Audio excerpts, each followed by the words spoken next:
ദൈവ തിരുനാമം വാഴ്ത്തപ്പെടുമാറാകട്ടെ. ഇന്ന് ഏപ്രിൽ 2 വ്യാഴം. ഇന്നത്തെ വായനാഭാഗം ഉൽപ്പത്തി 4, 5, 6, 7 അധ്യായങ്ങൾ.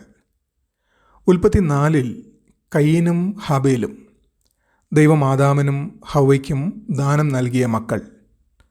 അവർ ദൈവത്തിന് യാഗമർപ്പിക്കുന്നു. ദൈവം ഹാബേലിൻ്റെ യാഗം അംഗീകരിച്ചെങ്കിലും കയീനിൻ്റേത് നിരസിക്കുന്നു. അസൂയ മൂലം കയീൻ ഹാബേലിനെ കൊന്നു. ബൈബിളിലെ ആദ്യ കൊലപാതകം. ദൈവം അവനെ ശിക്ഷിച്ചെങ്കിലും സംരക്ഷിക്കുകയും ചെയ്തു.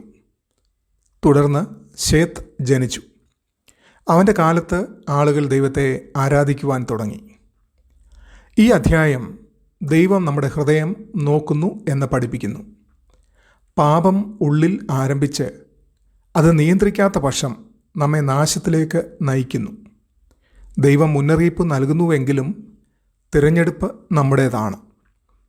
ഇന്നും ദൈവം നമ്മുടെ ഹൃദയം നോക്കുന്നു.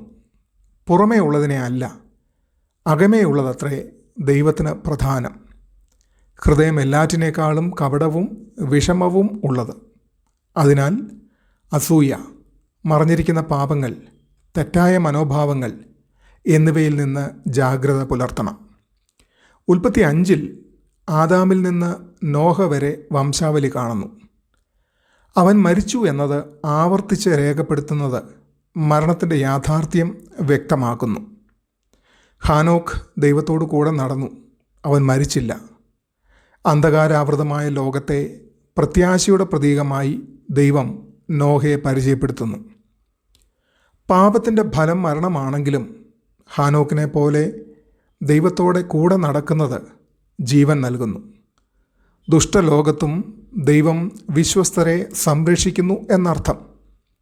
ജീവിതം ചെറുതും അനിശ്ചിതവുമാണ്. അതിനാൽ നിത്യദൃഷ്ടിയോടെ ദൈവത്തോടൊപ്പം നടക്കണം. ദീർഘായുസ്സല്ല പ്രാധാന്യം, വിശ്വസ്തമായ ജീവിതമാണ് പ്രാധാന്യം. എത്രനാൾ ജീവിച്ചു എന്നുള്ളതിൽ ഉപരിയായി എങ്ങനെ ജീവിച്ചു എന്നുള്ളതാണ് പ്രധാനം. ഉൽപ്പത്തി 6 ഭൂമിയിൽ മനുഷ്യരുടെ ദുഷ്ടത വർദ്ധിക്കുന്നു. ഭൂമി ദൈവത്തിൻ്റെ മുൻപാകെ വഷളായി അതിക്രമം കൊണ്ട് നിറഞ്ഞു. ദൈവം ദുഃഖിച്ചു. പ്രളയത്തിലൂടെ ഭൂമിയെ നശിപ്പിക്കുവാൻ തീരുമാനിക്കുന്നു. എന്നാൽ നോഹ ദൈവകൃപ പ്രാപിച്ചു. പാപം ദൈവത്തെ ദുഃഖിപ്പിക്കുന്നു. എന്നാൽ അവൻ ന്യായവാനും കരുണാമയനുമാണ്. അവൻ ശിക്ഷിക്കുന്നതോടൊപ്പം രക്ഷയുടെ വഴിയും ഒരുക്കുന്നു. നോഹയുടെ ജീവിതത്തിൽ അനുസരണയും വിശ്വാസവും രക്ഷയിലേക്ക് നയിക്കുന്നതിനെ കാണുന്നു. പെട്ടകം ദൈവത്തിൻ്റെ സംരക്ഷണത്തിൻ്റെ അടയാളമാണ്. പാപം സാധാരണമാകുന്ന ലോകത്താണ് നാം ജീവിക്കുന്നത്. എങ്കിലും നോഹയെപ്പോലെ നീതിയോടെ വ്യത്യസ്തമായി ജീവിക്കണം. ഒരാളായി നിന്നാലും ദൈവത്തെ അനുസരിക്കണം. ഉൽപ്പത്തി 7 നോഹ ദൈവത്തിൻ്റെ കൽപ്പന അനുസരിച്ച് കുടുംബത്തോടും മൃഗങ്ങളോടും കൂടി പെട്ടകത്തിൽ പ്രവേശിക്കുന്നു. 40 രാവും പകലും മഴ പെയ്യുന്നു. വെള്ളം ഭൂമിയെ മുഴുവനും മൂടുന്നു. പെട്ടകത്തിന് പുറത്തുള്ള എല്ലാം നശിക്കുന്നു. എന്നാൽ അതിനകത്തുള്ളവർ രക്ഷപ്പെടുന്നു. പെട്ടകം നമ്മെ പഠിപ്പിക്കുന്നത് രക്ഷ ദൈവത്തിൻ്റെ വഴിയിലൂടെയാണ് എന്നതാണ്. നോഹ പെട്ടകത്തിൽ കയറി രക്ഷപ്പെട്ടതുപോലെ നാം ദൈവത്തിൻ്റെ രക്ഷയിൽ പ്രവേശിക്കണം. അതിനായി അവൻ നമുക്ക് ഒരുക്കിയ രക്ഷണീയ പദ്ധതിയാണ് ലോകരക്ഷകനായ കർത്താവായ യേശുക്രിസ്തു. മറ്റൊരുത്തിനും രക്ഷയില്ല. നാം രക്ഷിക്കപ്പെടുവാൻ ആകാശത്തിന് കീഴിൽ മനുഷ്യരുടെ ഇടയിൽ നൽകപ്പെട്ട വേറൊരു നാമവും ഇല്ല.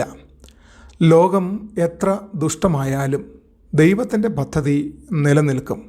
അവൻ അവനിൽ വിശ്വസിക്കുന്നവരെ സംരക്ഷിക്കുന്നു.